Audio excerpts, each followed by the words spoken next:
and welcome to the Core Connection. I'm Mira Rubin here with you on Enlightened World Network, and today's topic is endings and new beginnings. And it's New Year's Eve of 2024. And what a year it's been, and what a year it's going to be.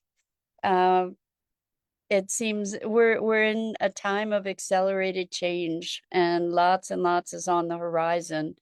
And we can take this opportunity where there's a collective sense of endings and new beginnings to really embrace the opportunity for a reset.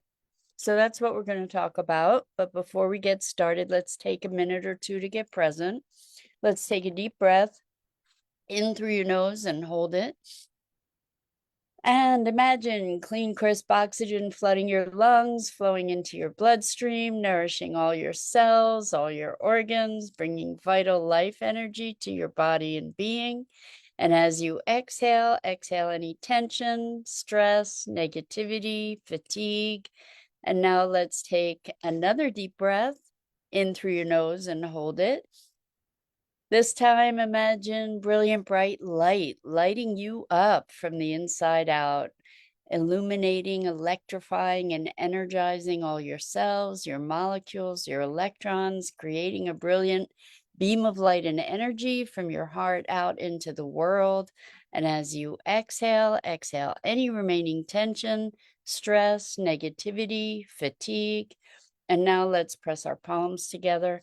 Vigorously rub your hands together to feel the friction, the temperature, the pressure, the motion, the tickling and tingling when you stop, and allow all those sensations to bring you present right here, right now, into this remarkable physical form that enables us to experience life.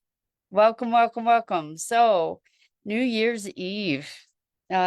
So this isn't a conversation today about resolutions, because we know that resolutions are often quite ill-fated. It's funny, I've seen an uptick of all kinds of ads and such about weight loss, or that seems to be one of the major resolutions for people in the coming year. I'm going to be more fit. I'm going to eat better. I'm going to exercise more. I'm going to lose weight. I'm going to buckle down to business. I'm gonna, lots of I'm gonnas. And I think that this is a window that it's, albeit a manufactured window, a socially engineered window, so to speak, of endings and new beginnings.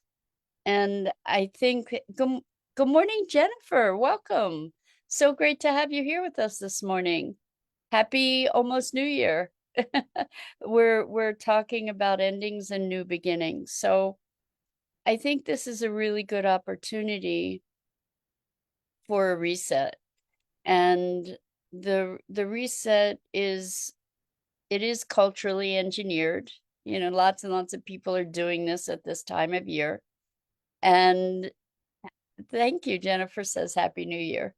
So the thing that we're looking at is, how can we utilize this kind of collective zeitgeist to empower and power us in our closing of one chapter and opening of another?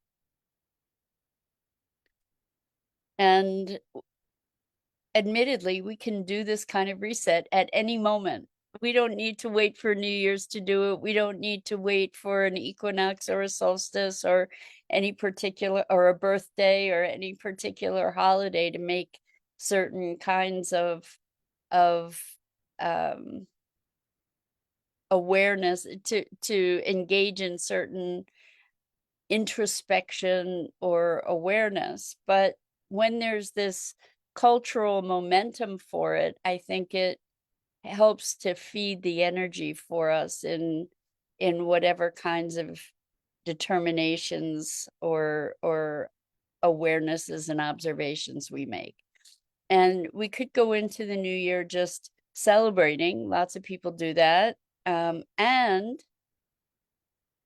alongside that, or maybe even instead of that, we can take a look at what has the past year brought. And I'm thinking about this past year for myself. Actually, it really hadn't occurred to me some of the things that this past year brought that were milestones. And I think it's beneficial to look at what were the peaks and valleys, what were the indicators of our growth, what changed, what emerged, what fell away, what losses did we experience in people or in our day to day, what gains, and recognizing that the lens of loss and gain is very personal and isn't like, if we look at the losses, maybe there's a way where we can reconceptualize those losses to recognize, even in the losses, the gifts that there may have been, even if it's celebrating someone that we lost who's very dear to us. There's an opportunity to be celebrating them, to be evolving the relationship, even with people who have passed. And I know it's a bittersweet time of year to take that kind of reckoning. It's bittersweet because there are losses and there are triumphs, and or things that we experience as loss or things we experience as triumph. And so I think looking at all of that opens the door for us to have a different relationship with life in this moment and going forward, to be able to really appreciate all the richness of what life offers. And it's not always a pretty picture. The most interesting and compelling of pictures often have elements that may be terrible to them. And it's in the contrast. It's in the yin and the yang that there is this dynamism, this dynamic flow and experience of life. And I invite you really, and myself as well, this is a reminder to me too, to take some time to look back at the year. I'm not a big fan of looking back in order to go forward.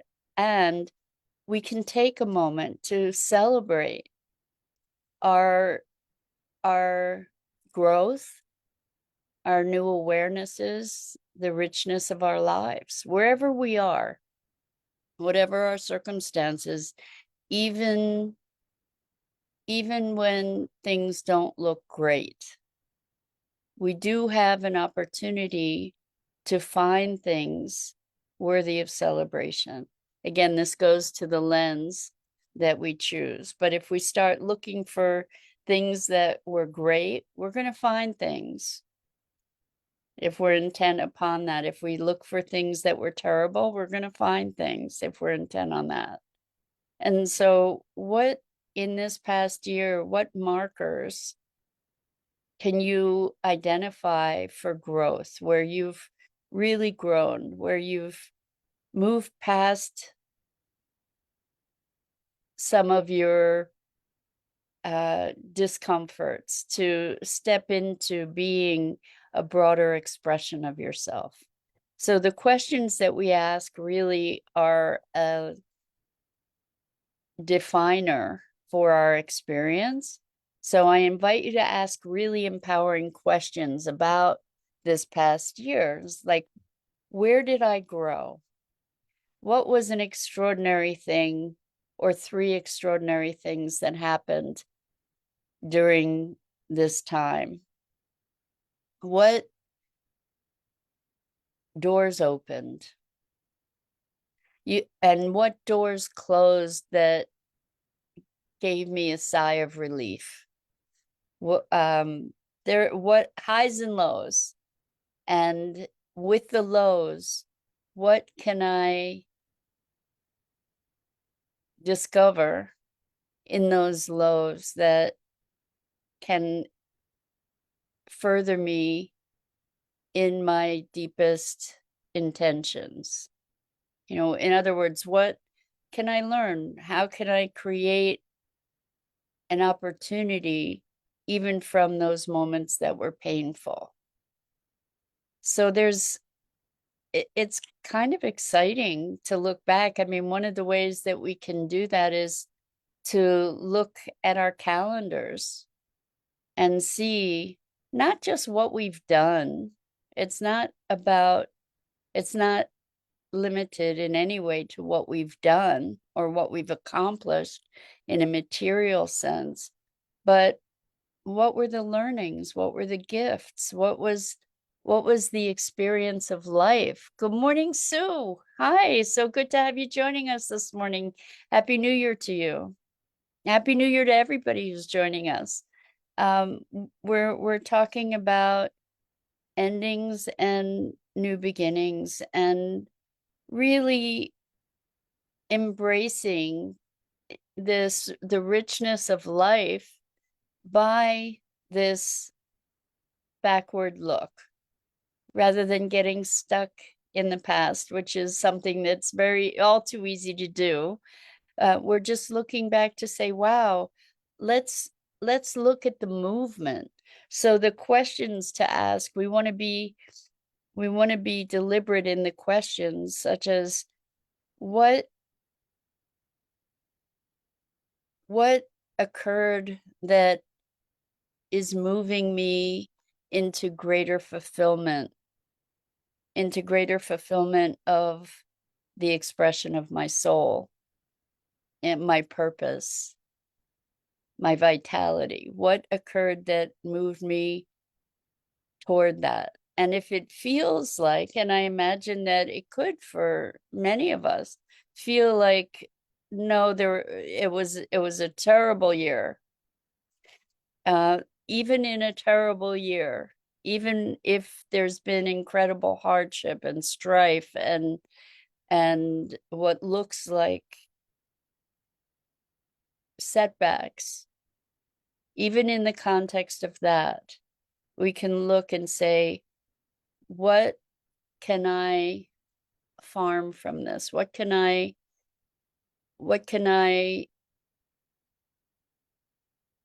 discover in this that will help feed life, that will help feed my greater intentions? Because it's an opportunity for a reset.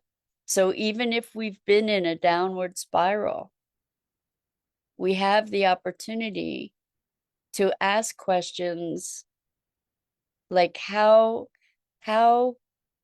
can I utilize this in service to my higher intentions? How can I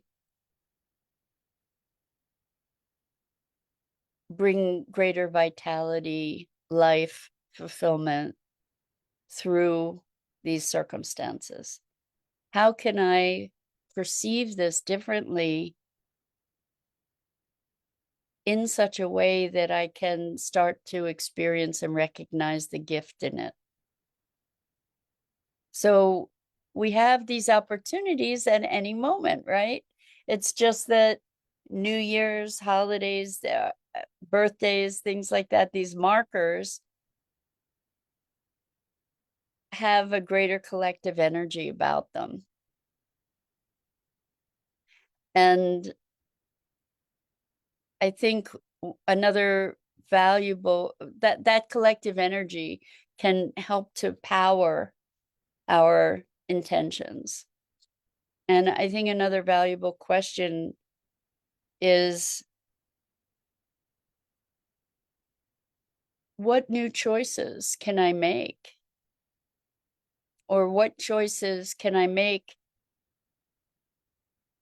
going forward, and create not a resolution or a goal necessarily, but an intention to start generating a field, a context, a container for what we would like to move into, what we are becoming.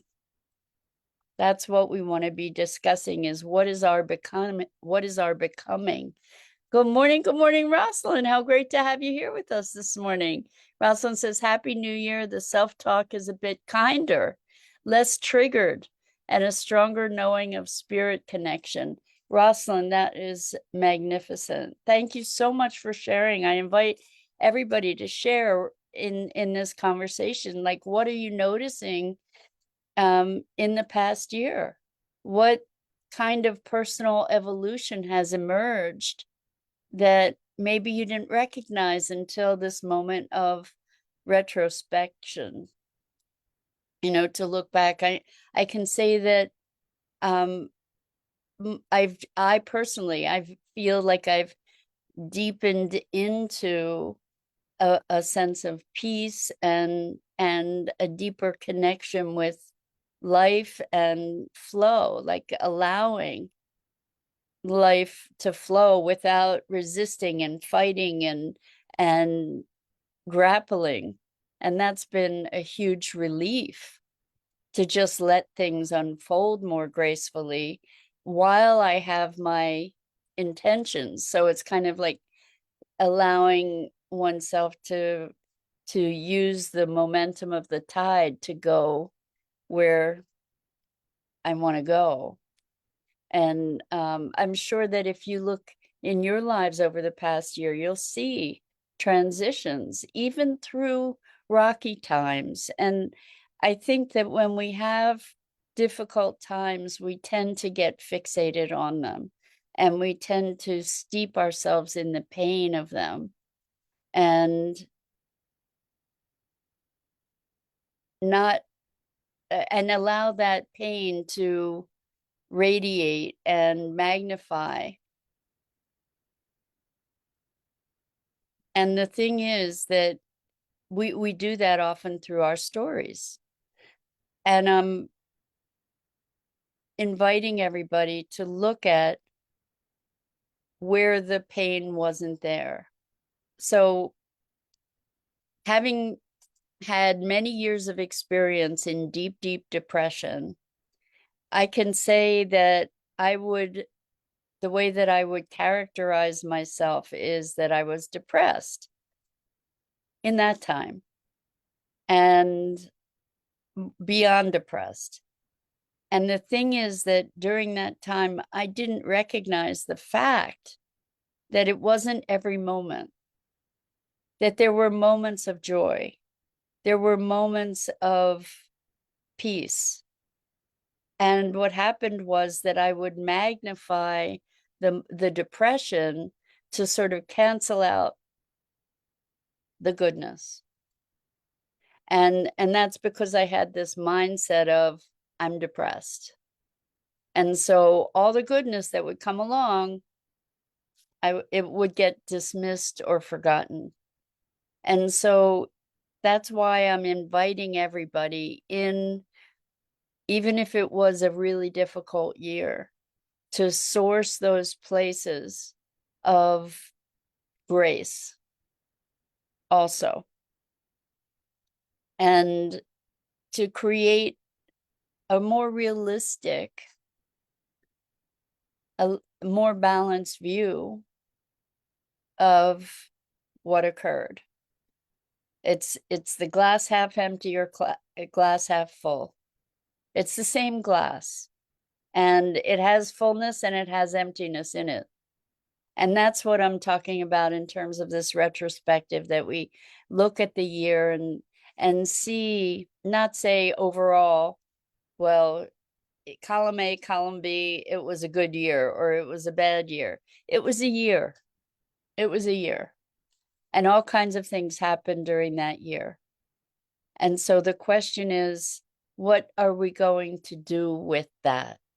How can we utilize that awareness in a way that's going to empower us and embolden us into our greater expression in the coming year?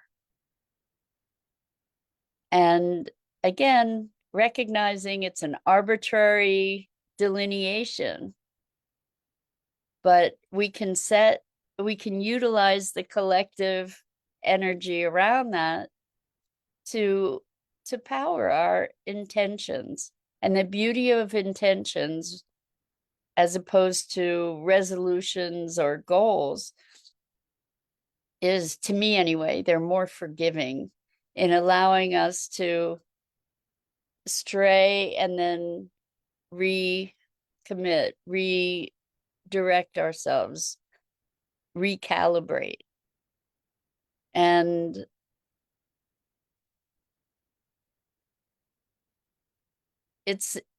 if we choose to allow it, there's so much energy that we can access in this moment to create a reset, to say, okay, I get a do-over kind of thing.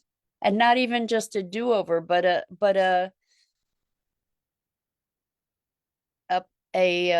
energized opportunity to just start something new, to recreate aspects of ourselves, to acknowledge the triumphs, tragedies, and to close the chapter on the previous year, to allow it to be complete, and then to start anew. And admittedly, again, we can do that at any time, at any moment, but this is a culturally engineered opportunity to do that with momentum from a lot of other people. So why not? Why not take this as an opportunity to direct your dreams, to choose to step into a higher expression of ourselves, and to be creating that field that supports us in doing that. Setting an intention that is aligned with who we are, and then kind of letting it go, setting it with open hands. So we don't want to be gripping and grasping at whatever these intentions are, or whatever our vision is. Let's hold it in our heart and hold it in our open hand, so that we can flow with whatever opportunities present themselves.